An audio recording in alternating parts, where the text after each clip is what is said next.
Romanos capítulo 8, versículo 31 y 32.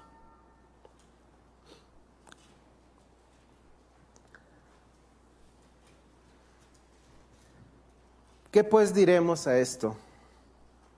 Si Dios es por nosotros, ¿quién contra nosotros?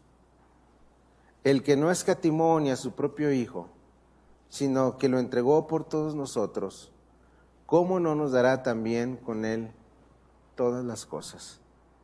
Vuelvo a leer 8, 31 y 32. ¿Qué pues diremos a esto? Si Dios es por nosotros, ¿quién contra nosotros? El que no escatimó ni a su propio Hijo, sino que lo entregó por todos nosotros, ¿cómo no nos dará también con Él todas las cosas? Bien, vamos a estar solamente en esos dos versículos y algunos pasajes más para sustentar lo que el apóstol Pablo está mencionando aquí en todo este maravilloso capítulo.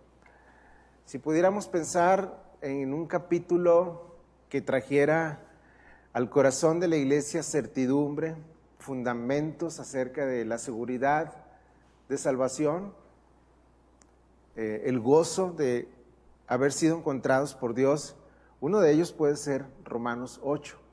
Es un capítulo muy poderoso, es un capítulo doctrinalmente muy esencial y también muy rico en cuanto a doctrinas, en cuanto a verdades. Y ya casi cuando estamos abordando el versículo 32 es el final del capítulo, pero el capítulo es tan profundo todo, ¿verdad? Que inicia diciendo que no hay ninguna condenación para los que están en Cristo. Y todo el capítulo es desarrollado por el apóstol y escrito por el Espíritu Santo a través de él para mostrarnos la gloria del Evangelio y la disposición del Padre en amar a personas como nosotros y traer la salvación a nuestras vidas. Y por eso esa conclusión del apóstol es: ¿qué diremos a esto? Todo lo que está escrito en el capítulo 8, los versículos atrás. Dios es por nosotros. Dios está por nosotros, los que somos ahora su pueblo. Hay algo en el corazón del creyente que no termina por comprender, y esto es una gracia que solo el Espíritu Santo trae por medio de las Escrituras y la devoción al Señor. Muchas veces tú y yo, lejos de tomar este versículo y hacerlo esencialmente nuestro, pensamos lo opuesto, que Dios es contra nosotros.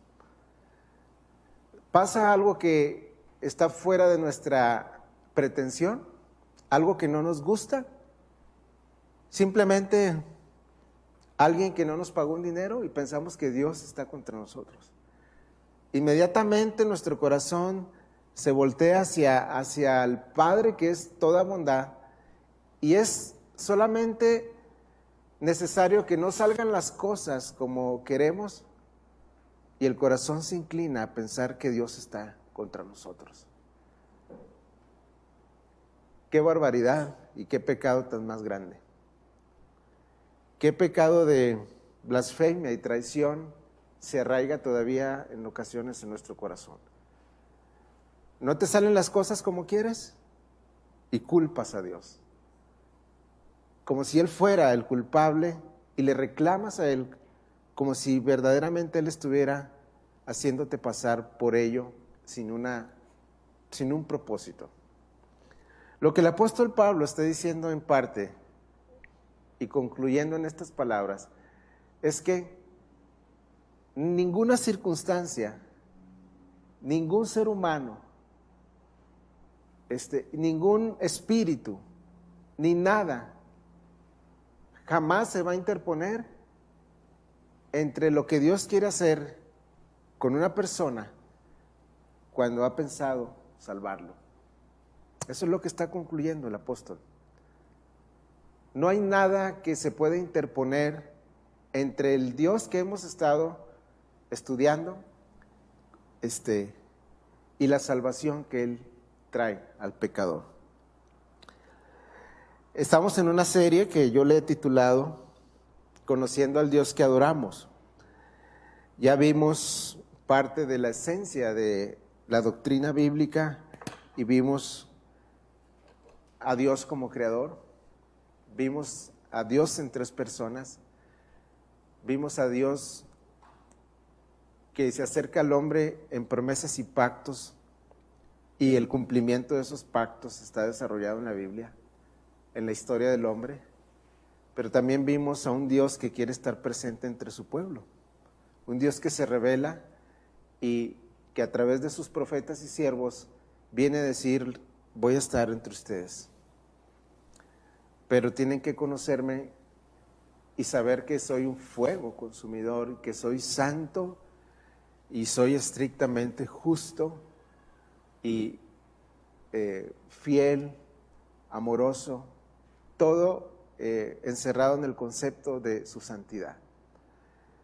Y prometió estar presente, y lo hizo a partir de la liberación del pueblo en Egipto, hasta que vemos la culminación en el Nuevo Testamento a Emmanuel, Dios con nosotros, el Hijo Santo de Dios entre nosotros. Y este Dios, que tiene un propósito específico al habernos creado como la corona de su creación, sigue interviniendo, y en su corazón está, y en su mente, el hombre, la corona de su creación. Aquellos que hemos sido hechos a su imagen, como dice el salmista: ¿qué es el hombre para que tengas de él memoria? Y el Hijo del Hombre para que le visites. En la mente de Dios estamos nosotros, todo el tiempo. Y más nosotros que somos su pueblo, estamos en una mente de preocupación y amor por nosotros. Entonces, bajo este breve contexto, regresamos al texto que es Romanos 8:31. ¿Qué pues diremos a esto? A todo lo que Dios ha hecho por salvarnos.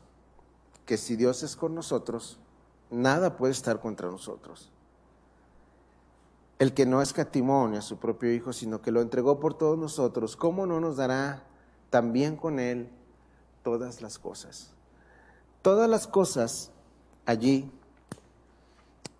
tiene una connotación de las cosas con respecto a la salvación.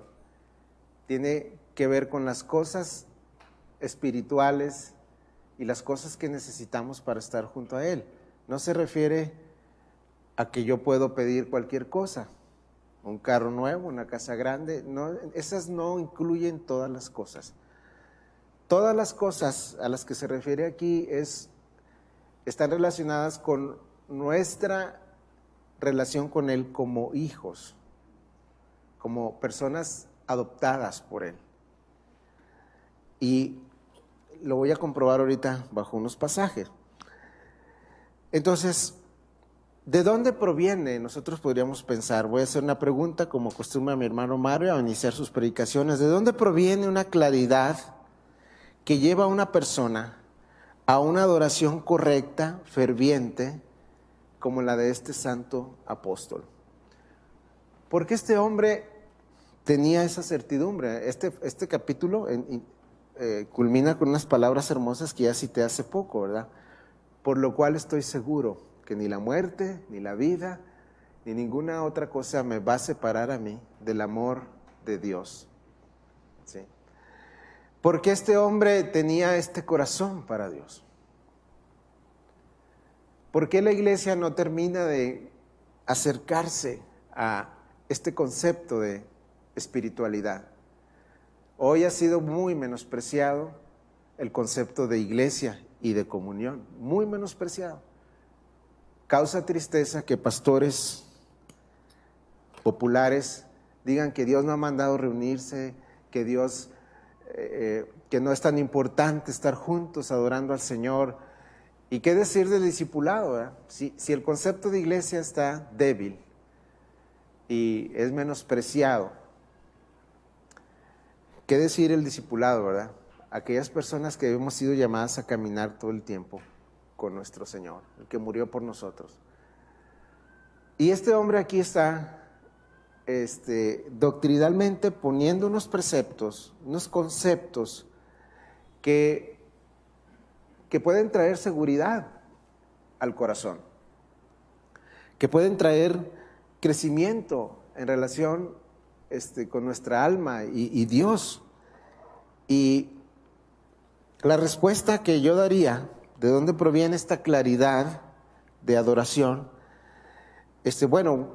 Proviene de un conocimiento espiritual de Dios, de su persona y de su carácter, ¿sí?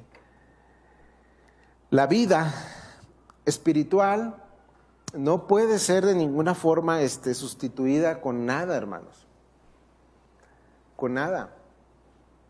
La persona necesita ser una persona espiritual. Cuando digo esto me estoy refiriendo a que viva en el espíritu, que no esté en su mente maquinando y creyendo que es otro Paul Washer o algo así. No. Una persona espiritual siempre demostrará con su carácter y su piedad el efecto de la verdad en su corazón.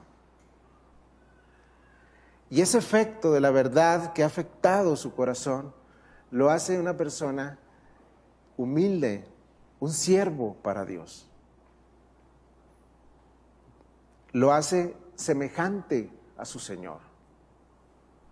Porque el mismo apóstol decía en su escrito de Efesios, no es necesario que lo veamos, en sus argumentos hacia la iglesia, él para y como que hace una pausa y dice: por esta causa doblo mis rodillas ante el Padre de nuestro Señor Jesucristo, de quien toma nombre toda familia, de lo que está en el cielo y en la tierra.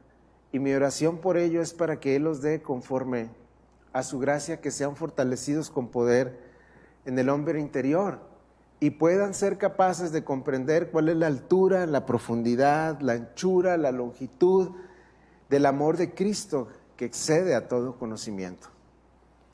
O sea, en la mente del apóstol estaba orar inclusive por la iglesia para que pudiera comprender la profundidad de la salvación. Este concepto por el cual ahora nosotros no somos enemigos de Dios, sino hijos adoptados y amados igual que el Señor. Igual que el Señor. Como ama el Padre a su unigénito Hijo, ahora nos ama así a nosotros. Y este conocimiento que Él tiene y expresa a través de las epístolas era una experiencia en su vida, hermanos. Miren, regresemos ahí. ¿Qué pues diremos a esto? Si Dios es por nosotros, ¿quién contra nosotros? Ahí hay palabras claves. El que no escatimó ni a su propio Hijo, a su unigénito, al que es junto a Él eternamente, no lo escatimó. No lo reservó, no lo libró, no lo guardó. Desde su nacimiento en un pesebre, de una forma muy carente, por decirlo así, humilde, hasta la cruz. El Padre no guardó al Hijo, no lo reservó. Y ahorita veremos qué aspectos debemos aprender de aquí. Pero aquí está hablando pues un hombre por experiencia propia, el santo apóstol de Cristo, el más pequeño como él se definió. Veamos una cita que nos puede ayudar a profundizar un poco en el pasaje que está en 2 de Corintios, capítulo 11.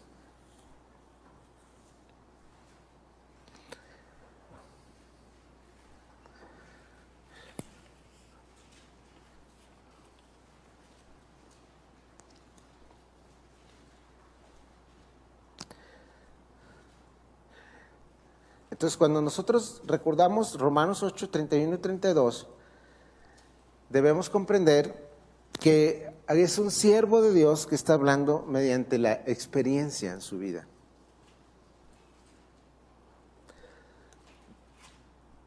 Versículo 23 del capítulo 11. Él está defendiendo su apostolado, su llamado, porque habían entrado hombres perversos a la iglesia. Y el apóstol Pablo está diciendo, bueno, tolérenme un poco esta locura, y está entre paréntesis en sus Biblias. O sea, él no quería exaltarse porque iba en contra de su persona, de su humildad y su piedad. Pero dice, ustedes necesitan, hermanos de Corintio, saber qué hay detrás del ministerio que Dios me ha entregado. Y voy a hablar con locura. O sea, él está diciendo, como los otros apóstoles falsos que se exaltaban. Voy a tener que hablar como si fuera uno de ellos. Voy a decir lo que representa el ministerio que el Señor me ha encargado. ¿Son ministros de Cristo, o sea, los falsos apóstoles a los que se refiere? Como si estuviera loco hablo, ¿verdad? O sea, no le gusta, pero va a hacerlo. Yo más, en trabajos más abundante, en azotes sin número, en cárceles más, en peligros de muerte muchas veces. De los judíos 5 veces he recibido 40 azotes menos 1. 3 veces he sido azotado con varas, 1 vez apedreado, 3 veces he padecido naufragio. 1 noche y 1 día he estado como náufrago en alta mar. En caminos muchas veces, en peligros de ríos, en peligros de ladrones, peligros de los de mi nación, peligros de los gentiles, peligros en la ciudad, peligros en el desierto, peligros en el mar, peligros entre falsos hermanos, en trabajo y fatiga, en muchos desvelos, en hambre y sed, en muchos ayunos, en frío y en desnudez. Y además de otras cosas, sobre mí se agolpa cada día la preocupación por todas las iglesias. ¿Quién enferma y no enfermo yo? ¿A quién se le hace tropezar y no me indigno? Si es necesario gloriarse, me gloriaré en lo que es mi debilidad. El Dios y Padre de nuestro Señor Jesucristo, quien es bendito por los siglos, sabe que no miento. En Damasco, el gobernador de la provincia del rey Aretas guardaba la ciudad de los damasenos para prenderme, y fui descolgado del muro en un canasto por una ventana y escapé de sus manos. Todos nosotros, al no comprender la doctrina del llamado a la salvación y el costo que tuvo para nosotros el haber sido redimidos, difícilmente podremos experimentar una vida de victoria. ¿Qué aspecto de la gracia mantenía a este siervo de Dios bajo una vida de entrega sin reservas al Señor? Como está descrita aquí y en otras partes también, ¿sí? Supongamos que nosotros somos miembros de la iglesia de Antioquía, la iglesia que mandó al apóstol Pablo como misionero por allá en el libro de los Hechos, no sé si es capítulo 13, sí. Nosotros, si perteneciéramos a la iglesia de Antioquía y por alguna razón nos fuera concedido presenciar algunos bautismos y nosotros no conocíamos al apóstol Pablo y él fuera por alguna razón uno de los que bautizaran a la iglesia y estuviéramos nosotros allí, no conocíamos al apóstol. Y ahí están nuestros hijos. Y ustedes saben, puede pasar que después de los bautismos las personas nadan un poco y están relajados y conviviendo. Y el apóstol se quitara su camisa, ¿verdad? Nosotros veríamos las marcas en su espalda. Vean lo que dice Gálatas capítulo 6.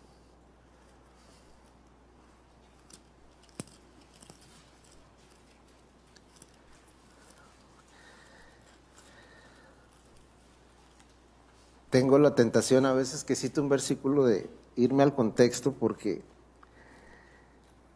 no se puede a veces explicar tan bien.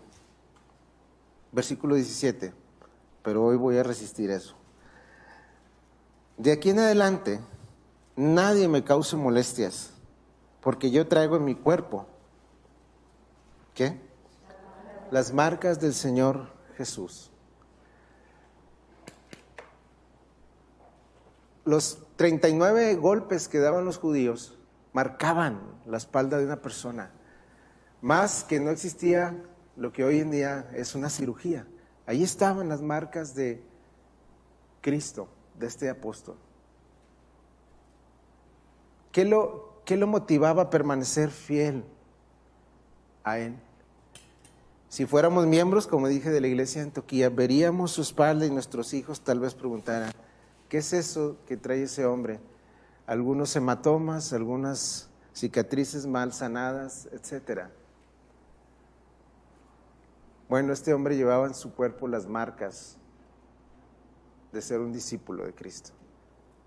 ¿Por qué, hermanos? ¿Por qué adoraba a Dios de esta forma? Por esta verdad, dice, Dios no escatimó a Cristo. ¿Sí?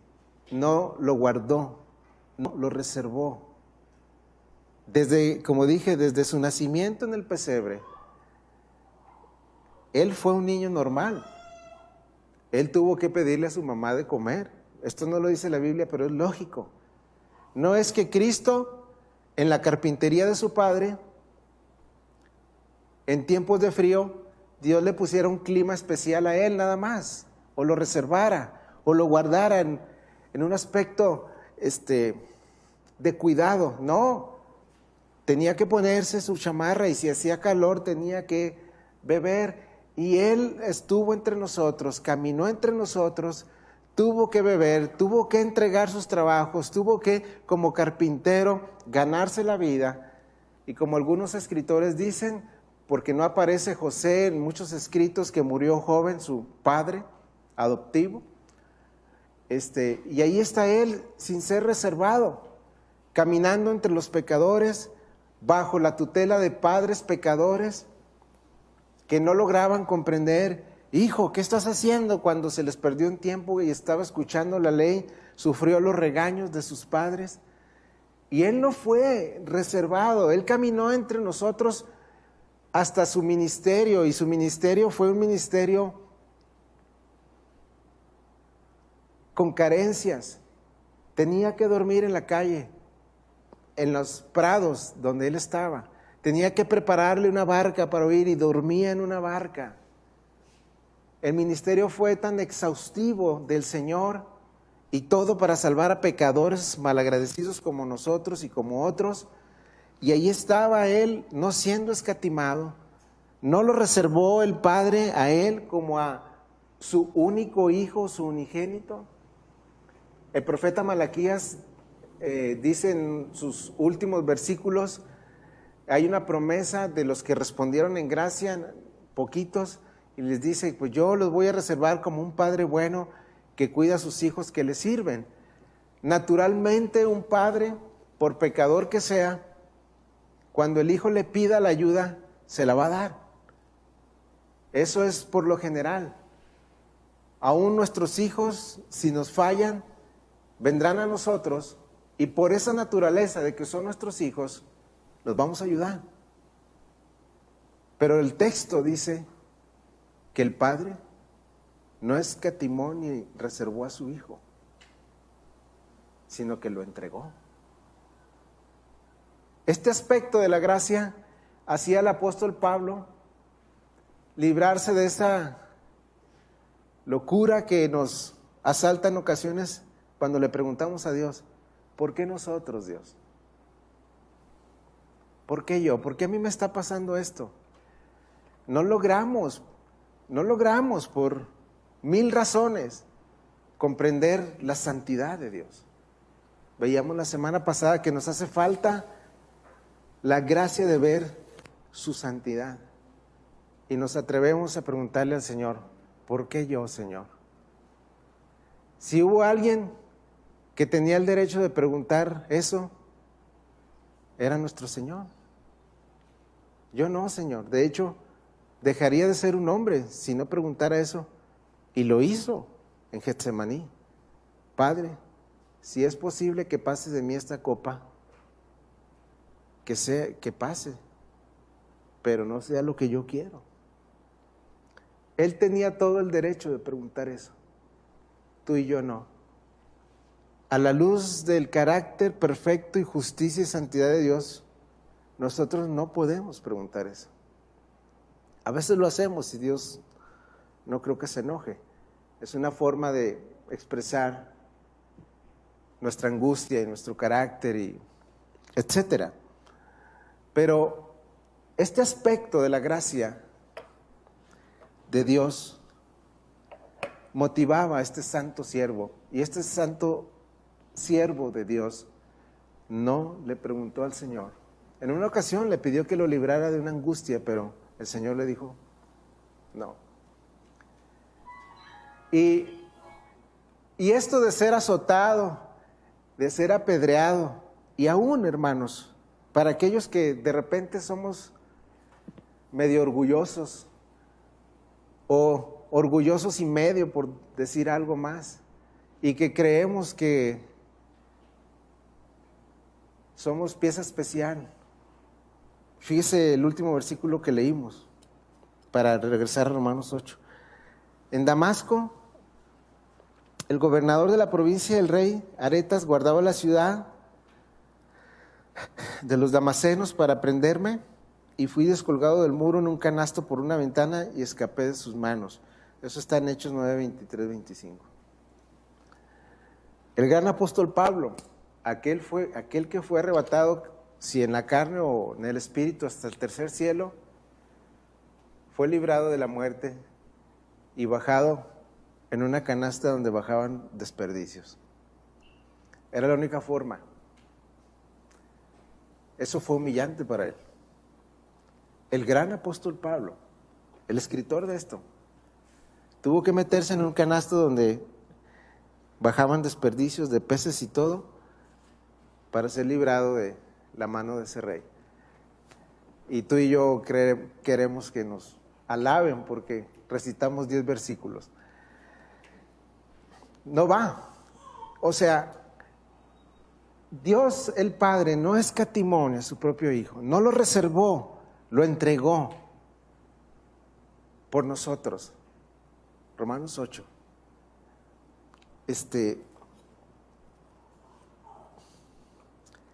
Vamos otra vez allí a Romanos 8.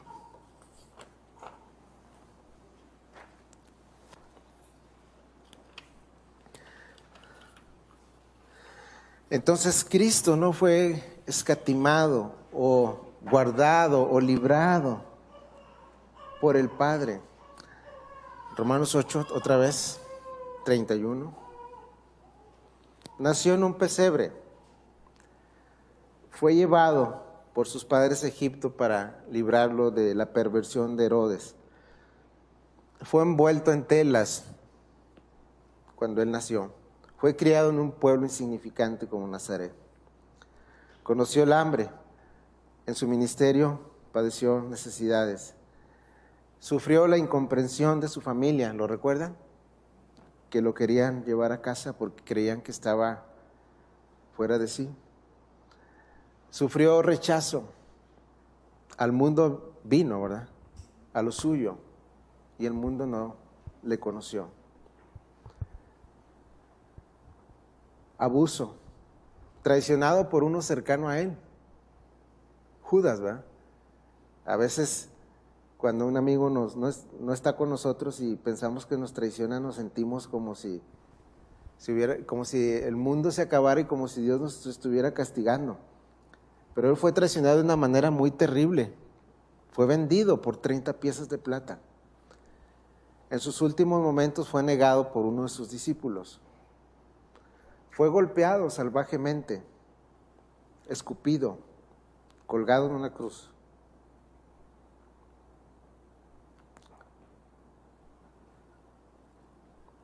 Y como dice Isaías 50, si me acompañan.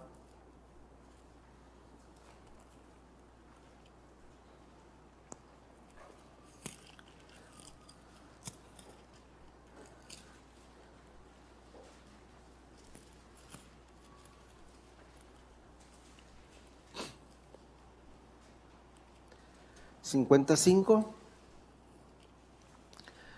Jehová el Señor me abrió el oído y yo no fui rebelde ni me volví atrás. Di mi cuerpo a los heridores, ¿lo tienen? Y mis mejillas a los que me arrancaban la barba. No escondí mi rostro de injurias y esputos. Eso siempre me ha conmovido. O sea, que al Señor le arrancaran su barba. Bueno, los que nos hemos dejado barba un tiempecito sabemos qué significa. Y al Señor le arrancaron su barba. Y luego Isaías 52, 13. Ahí dele vuelta a su Biblia.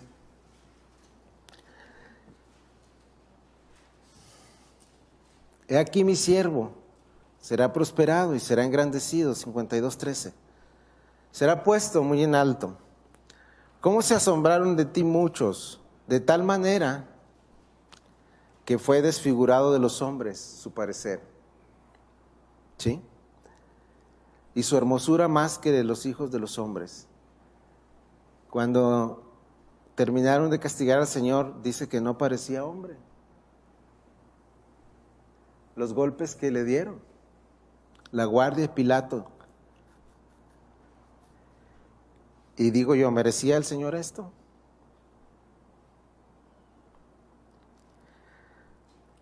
Si hay alguien que no lo merecía.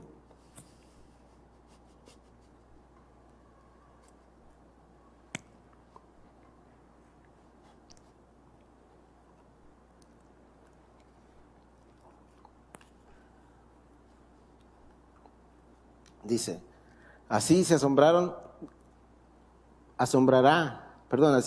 él a muchas naciones, los reyes cerrarán ante él su boca,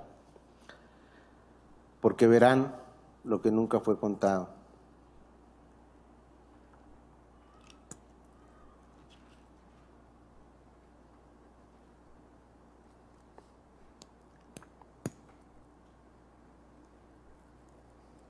Vamos a Romanos otra vez, hermanos.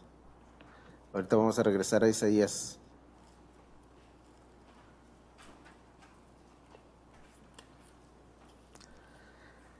Entonces decíamos, él bien pudo y preguntó al Padre, ¿verdad?, que si era posible que pasara de él esa copa, que así fuera, pero el Padre le dijo que no, ¿verdad?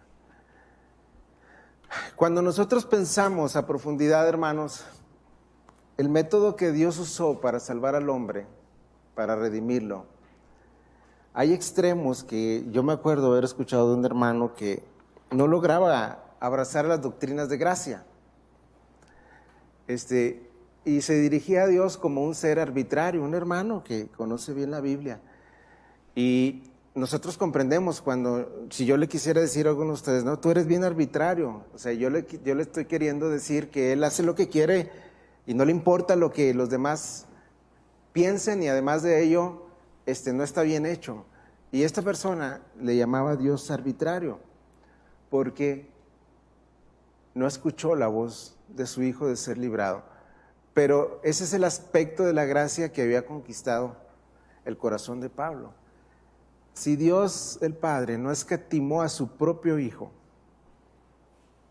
y la razón de que no lo escatimó fue que lo entregó por todos nosotros, por él, lo entregó por mí, decía Pablo. ¿Cómo voy yo a reservar algo de mi vida a él? Por esa razón él podía decir esto que leímos en Corintios 11 y 2 Corintios 6 y tantos pasajes. Por eso el gran apóstol podía bajar para ser librado de la muerte entre los desperdicios de una ciudad, porque él pensaba en su Señor. Lo habían escupido, lo habían traicionado, a él lo traicionaron también al apóstol Pablo, y él estaba viendo esta gracia del Hijo que no lo escatimó el Padre, sino que lo entregó por todos nosotros. Cuando no logramos tener interés en los conceptos de la palabra, como que los conceptos se nos velan. Esta palabra entregar es una palabra técnica en la teología. Quiere decir entregar a la muerte, o sea, entregar para ser muerto. Vamos a verlo en Mateo. Mateo capítulo 20.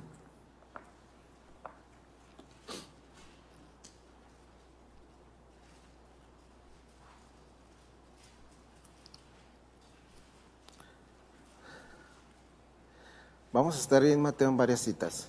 Acuérdese, el que no escatimó a su propio Hijo, sino que lo entregó por todos nosotros.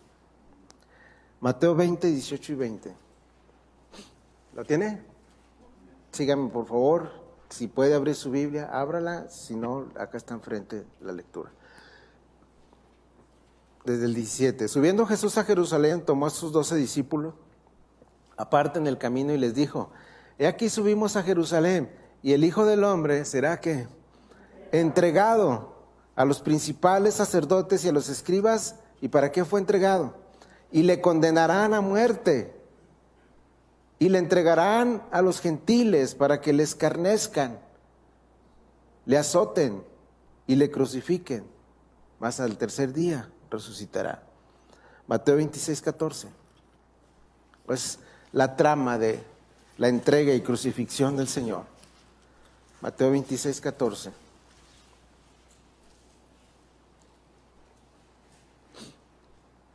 Y 15. Entonces uno de los 12, del que hablábamos, que se llamaba Judas Iscariote, fue a los principales sacerdotes y les dijo: ¿qué me queréis dar? Y yo os lo entregaré. Y ellos le asignaron 30 piezas de plata.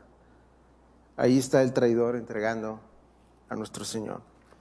27, 1 y 2. Capítulo 27, 1 y 2.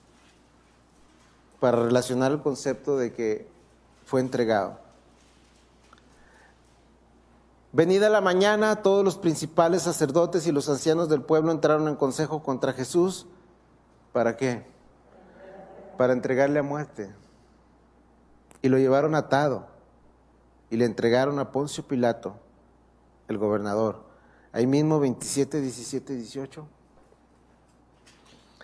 Reunidos pues ellos, ya están ahí todos, como dice el Salmo 2, ¿verdad? Se reunirán todos contra tu ungido. Reunidos pues, versículo 17, ellos les dijo a Pilato: ¿a quién queréis que os suelte? ¿A Barrabás o a Jesús llamado el Cristo? Porque sabía que por envidia ¿qué? Le habían entregado.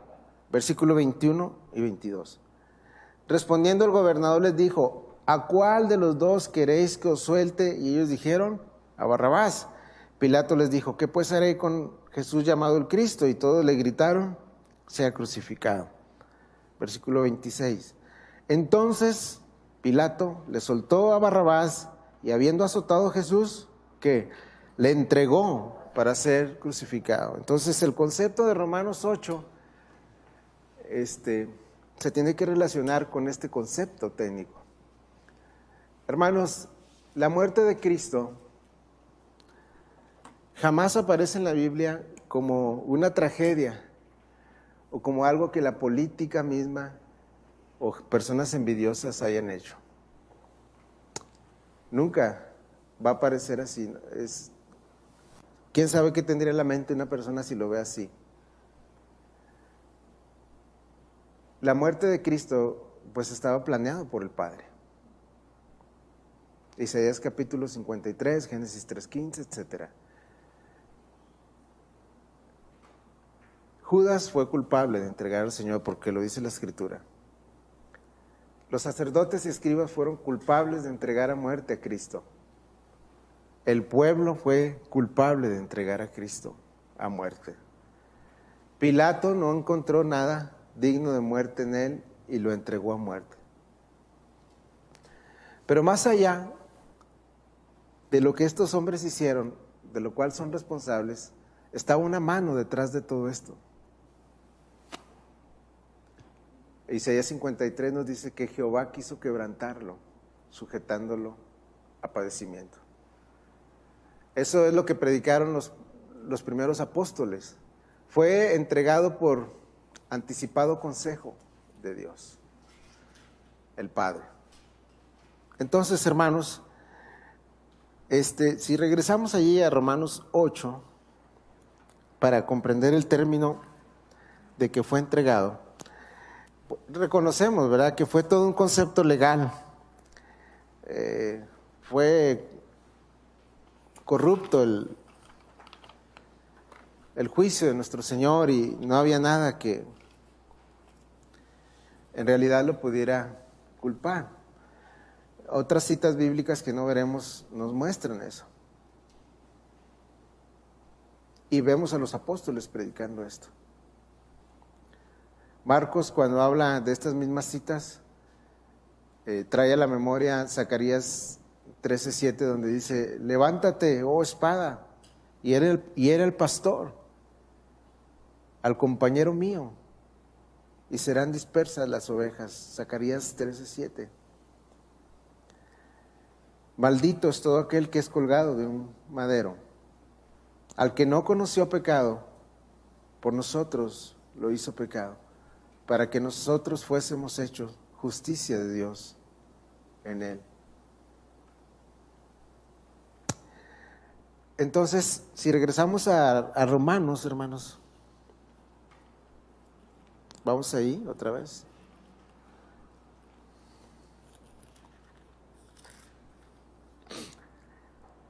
¿Qué diremos pues a esto? Obviamente todo lo que se ha escrito en la carta. Y se ha escrito acerca de nuestra salvación. Bueno, lo que vamos a decir en nuestro corazón es que si Dios es por nosotros, ¿quién contra nosotros? Y lo mostró Dios, porque no escatimó a su propio Hijo, sino que lo entregó a la muerte, con la única razón de salvarte a ti y a mí. Qué misterio tan más grande. Que el Dios eterno entregara a su Hijo eterno y no lo reservara para sí, sino que lo entregara por nosotros para morir en una cruz y salvar nuestras vidas. Y la muerte que Él sufrió en la cruz no fue cualquier muerte, ¿verdad? Ya lo vimos. Los hombres se ensañaron con Él. Fue algo fuera de razón. Pero esa es la esencia de nuestro pecado, hermano. Esa es la esencia de nuestro pecado. ¿Usted recuerda cuáles fueron los dos motivos por los cuales Cristo fue acusado? ¿Sí recuerda? Por blasfemia y por traición, porque se hacía llamar Hijo de Dios. Esa fue la razón por la que él lo llevaron al tribunal, y porque se decía ser rey. Estaba combinado lo que el Salmo 2 dice. Vamos a ver el Salmo 2.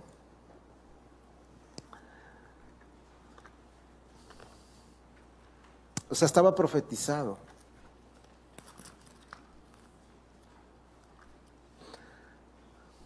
¿Por qué se amotinan las gentes y los pueblos piensan cosas vanas? Salmo 2, versículo 1. ¿Lo tiene? Se levantarán los reyes de la tierra y príncipes consultarán unidos contra Jehová y contra su ungido. Esto es lo que pasó ahí con Pilato y los judíos. Y se dirán: rompamos sus ligaduras y echemos de nosotros sus cuerdas. O sea, fue algo tremendo. Salmo 22 también nos da una ilustración. El cantante Marino tiene este salmo cantado, quebranta el corazón. Dios mío, ¿por qué me has desamparado? ¿Por qué estás tan lejos de mi salvación y de las palabras de mi clamor? Dios mío, clamo de día y no respondes, y de noche no hay para mí reposo, pero tú eres santo. Una pausa, hermanos. En Getsemaní el Señor hizo la oración correcta porque era un hombre santo, perfecto, Hijo de Dios, y no quería que el pecado fuera echado sobre él por ser santo, y no quería estar separado de su Padre. Y la razón de que Dios, en ese amor por nosotros, no lo reservó y no lo eximió, no lo escatimó, fue que permitió que lo clavaran en aquella cruz. Y ahí en la cruz se expresa la realidad de esta verdad. Ya no es, Padre mío, si es posible de mí que esta copa pase. No, su exclamación fue, Dios mío, ¿verdad? ¿Por qué me has desamparado? La presencia del Padre ya no estaba con él. Estaba siendo cargado con nuestros pecados. Había sido entregado a la muerte. Y para comprender esta gracia que comprendía el apóstol, era que era una muerte sustitutoria. Él estaba muriendo en nuestro lugar. Él tenía que pasarnos su justicia, santidad y todo lo que Él es como el unigénito Hijo Santo de Dios, quien se deleitaba en hacer la obra del Padre todo el tiempo y amaba al Padre, y el Padre lo amaba a Él porque ponía su vida y la podía volver a tomar. Y todos estos beneficios de su persona tenían que ser transferidos a nosotros, y Él tenía que llevar toda nuestra culpabilidad y toda nuestra inmundicia y los pecados que hemos cometido contra Dios antes y después de conocerle. Y Él fue acusado de traición y de blasfemia. De blasfemia porque se decía igual a Dios. Y sabe, hermano, que esos son los dos pecados que todo ser humano tenemos. Somos unos blasfemos. Nos creemos Dios. No queremos que nadie nos diga cómo son las cosas. No queremos que éste reine sobre nosotros. No queremos entregar nuestro ser a Él. Eso es blasfemia. Él es nuestro Señor. Él nos creó. Le pertenecemos. No queremos que éste reine sobre nosotros, fue el grito de aquellos hombres. Y hacemos con nuestra vida lo que queremos. Esa traición fue la que llevó Cristo. Esa blasfemia tuya y mía.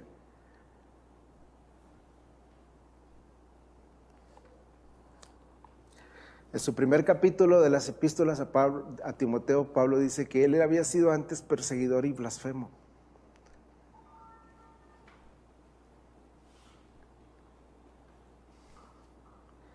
Lo dice claramente, pero fui recibido a misericordia. ¿No crees que eres un blasfemo tú? ¿No has hecho de tu vida lo que quieres? ¿Y te has rebelado contra Dios? Y no va porque no lo podemos escupir, pero tal vez si estuviéramos ahí, hubiéramos sido uno de los que estaban en esa turba. Dijo un hombre rico que me contrata para servirlo en los asuntos técnicos. Carlitos, yo no sé qué hubiera sido de mi vida si no fuera millonario. Escupiría a Dios. No me veo sin dinero y sin la pobreza de estas personas. Blasfemia pura. Y además traición. ¿Verdad? ¿Cuántas veces hemos traicionado al Señor? Y Él llevó nuestra traición y llevó nuestra blasfemia, que fueron los puntos por los cuales Él fue subido a aquella cruz. Pero era el plan de Dios. Era la gracia que Pablo podía ver, y lo podía hacer un discípulo, y no tenía reservas para entregarse a su Señor. Si Él murió por mí y pasó todo este tren de calamidades y no fue reservado por el Padre, y fue colgado en una cruz y se profetizó de Él en Isaías 50, 53, 52, Zacarías 13, en toda la palabra fue profetizada su muerte. Eso le causaba una seguridad a este siervo. ¿Cómo no me dará todas las demás cosas que sean para mi bien? Aún en el ministerio, pensaba yo, que ese pasaje tiene más significado. Y Él, nuestro Señor, no fue reservado. El Padre no escatimó al Hijo. Jesucristo no fue guardado, fue entregado a la muerte. Fue entregado Cristo para que nosotros tuviéramos salvación. Profundidad del misterio de la salvación, hermanos. Además de eso, podemos ver en estos textos que Cristo es completamente fiable. ¿Cómo no nos dará juntamente con Él todas las cosas? Dios nos ha dado todo lo que tiene. Prácticamente, hermanos, Dios nos dio su corazón. Nos entregó su corazón a su Hijo. Usted ama a sus hijos, porque somos padres. Como sean, los amamos, ¿verdad? Ahí está nuestro corazón. Bueno, el Padre entregó al Hijo por nosotros. Esto, hermanos, debería significar para nosotros un caminar con Él, una seguridad, una certeza, un fundamento, hermanos. Todo lo que nos pase no es sin significado a los que aman a Dios. Todo tiene significado. Y el que tenía derecho a ser reservado no lo fue. Y lo entregó el Padre por nosotros. La lógica de Pablo es irrefutable en este pasaje. Esta clase de gracia y amor solo proceden de un Dios que por naturaleza es Salvador. La gracia y el amor que vienen con el Evangelio solo pueden proceder del único Dios verdadero que por naturaleza es un Salvador. Líbrate de la voz del enemigo. Dios es contigo, hermano. Lo demostró en Cristo. No le hagas caso cuando venga y te diga que Dios está contra ti cuando las cosas no te salen. Esa es blasfemia contra Dios. Dios te demostró que está contigo al enviar a Cristo a morir en tu lugar. No debes dudar del Padre por ninguna razón. Su naturaleza es salvífica hacia nosotros. Y esto, hermanos, es un asunto. Lo que yo estoy diciendo no es un asunto académico, es un asunto espiritual. Estas verdades se tienen que arraigar en nuestro ser, como este siervo. No valen aquí nada más. Debes tú pedirle al Espíritu Santo que te revele esta verdad, esta gracia, que te lleve a un caminar con Él. ¿Cuántos sabemos estas verdades y continuamos lejos del Señor, de una adoración correcta, traicionándole, pensando que somos nuestros, cuando la palabra de Dios dice que hemos sido comprados por precio? Glorificad pues a Dios en vuestro cuerpo y en vuestro espíritu.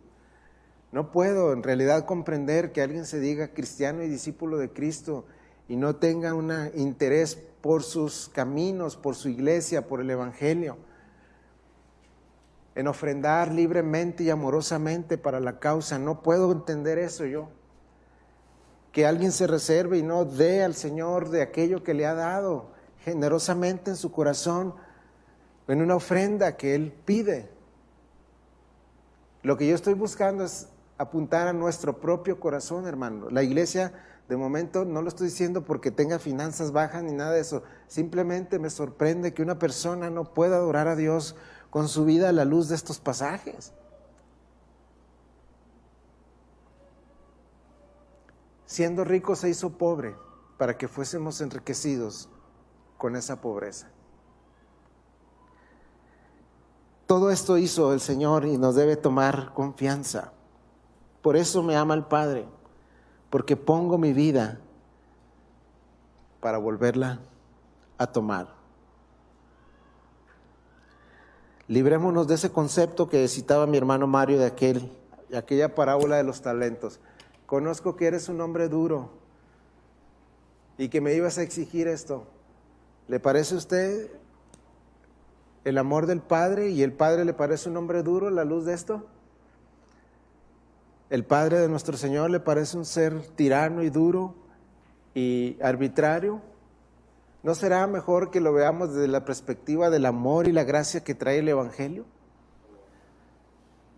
el que no escatimó ni a su propio Hijo, sino que lo entregó por todos nosotros, ¿cómo no nos dará juntamente con Él todas las cosas? El Señor bendiga su palabra, hermano.